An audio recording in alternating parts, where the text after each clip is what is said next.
Hello dear students, जे advance का permutation combination का next problem है। A committee of 12 is to be formed from 9 women and 8 men। हमें जो data given है ना, उसमें 9 वीमेन है एंड 8 मेन है, और हमें इससे एक कमेटी बनानी जिसमें 12 लोग होने चाहिए। ठीक है ना? If at least 5 women have to be selected in the committee, in how many ways in these committees? Number 1, women are in majority, and number 2, men are in majority। इस क्वेश्चन में थोड़ा सा धोखा किया गया। कैसे धोखा किया गया?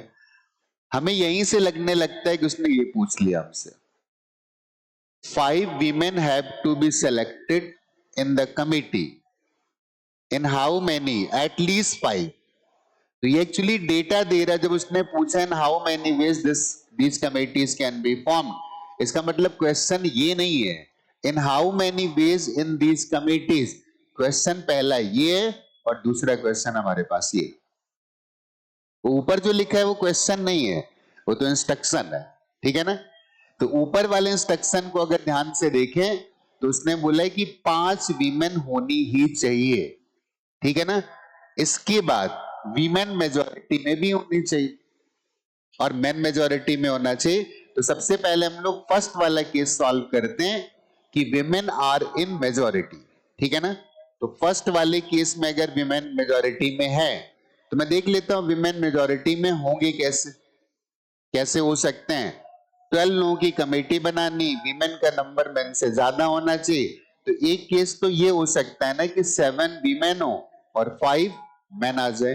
दूसरा केस हो सकता है कि 8 वीमेन हो और 4 मेन आ जाए, और तीसरा केस हो सकता है कि 9 वीमेन हो और 3 मेन आ जाए। हो गई मेजॉरिटी। और ये कंडीशन भी सेटिस्फाइड होगी कौन सी? कि कम से कम वीमेन होनी कितनी चाहिए? 5। और यहां तो काफी ज्यादा है, 7, 8 एंड 9। राइट? तो अगर 7 वीमेन और 5 मेन की कमेटी बनानी तो 9 वीमेन में से हमें 7 वीमेन सेलेक्ट करनी पड़ेगी, और हर एक सिलेक्शन के लिए हमारे पास यहां पे वेज आने वाले। तो हमारे पास 8 मेन थे और 8 में हमें कितना सेलेक्ट करना है? वो सेलेक्ट करना। ये इसके वेज आ गए। अब इस पे आ जाते हैं। 8 वीमेन होनी चाहिए और 4 मेन होने चाहिए। तो 9 में से 8 वीमेन सेलेक्ट कर लो और 8 में से आई थिंक ये 5 आएगा, ऊपर 5 था। 8 में से 4 मेन सेलेक्ट कर लो। और इस केस में क्या था? 9 विमेन चाहिए, 3 मेन चाहिए। हमारे पास विमेन 9 थी, हमने सारी सेलेक्ट कर ली, और मेन हमारे पास 8 थे, उसमें कितने सेलेक्ट करने? 3 सेलेक्ट करने। इसका मतलब टोटल वेज जो उसने हमसे पहले पार्ट में पूछे हैं, those total ways will be equal to 9C7, 8C5 plus 9C8 into 8C4 और plus 9C9 into 8C3। Solve कर लेते हैं इसको। इसको सॉल्व करते हैं तो 9C7 का मतलब है 9 into 8 and divided by 2 factorial का मतलब 2, और 8C5 का मीनिंग क्या है? 8 into 7 into 6। Clear? And divided by 3 factorial का मतलब 6। क्लियर?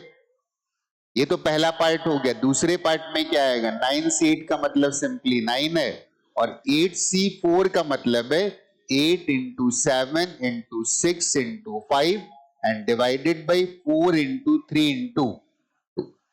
ठीक है ना? लास्ट पार्ट में क्या आएगा? 9C9 का मीनिंग 1 होगा, और फिर हमें लिखना है क्या?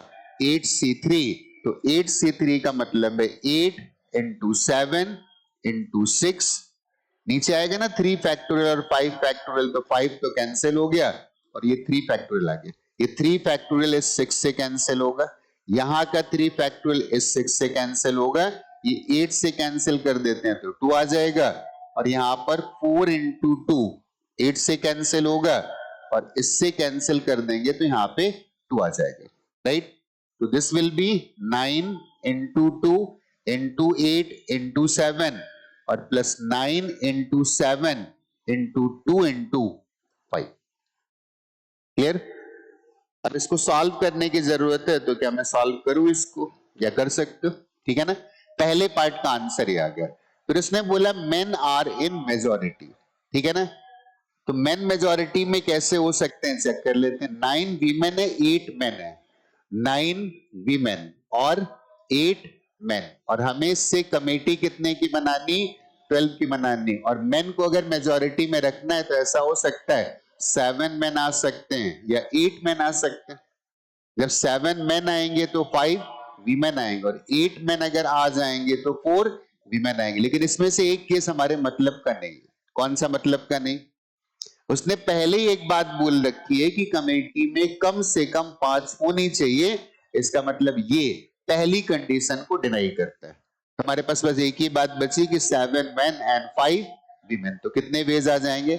9 में से 7 वीमेन सेलेक्ट कर लो और 8 में से 5 मेन सेलेक्ट कर लो, and this will be 9 into 8 divided by 2 into 8 into 7 into 6, right, and divided by 3 factorial. ये इसके साथ कैंसिल होगा, ये इसके साथ कैंसिल होगा, and this will be 9 into 2 into 8 into 7।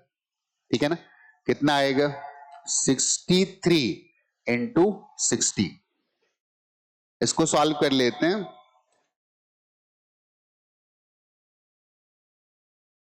Eight, 0 and 10, and this answer will be 1008। हाँ, पिछले वाले पार्ट का आंसर निकाल सकते हो, कैलकुलेशन है, बाकी मैंने एक्सप्लेन सारा कर दिया। यहाँ पे बड़ा कंफ्यूजिंग था, क्वेश्चन तो बाद में स्टार्ट हो रहा है ना, ये तो उसका डेटा गिवन है, और तमाम लोग अगर इसी डेटा का आंसर निकालने लगे ना तो उनका ये वाला आंसर गलत हो जाए, क्योंकि उनको तब क्या लग रहा होगा, उन्हें लग रहा होगा कि मैन इन मेजोरिटी का मतलब क्या है कि 7 मैन भी हो सकते हैं और 8 मैन भी हो सकते हैं। 8 मैन आने का मतलब है वीमेन आर 5, और वीमेन 5 का मतलब है ऊपर वाली कंडीशन डिनाइड हो गई और हमारा आंसर गलत हो जाएगा। इसका मतलब क्वेश्चन में बहुत अलर्ट रहना चाहिए, क्योंकि एग्जामिनर तो ट्रिक करता है, हमें फंसाने की कोशिश करता है कि फोकस अगर गया तो सब गया। आई होप ये बात समझ में आ गई होगी।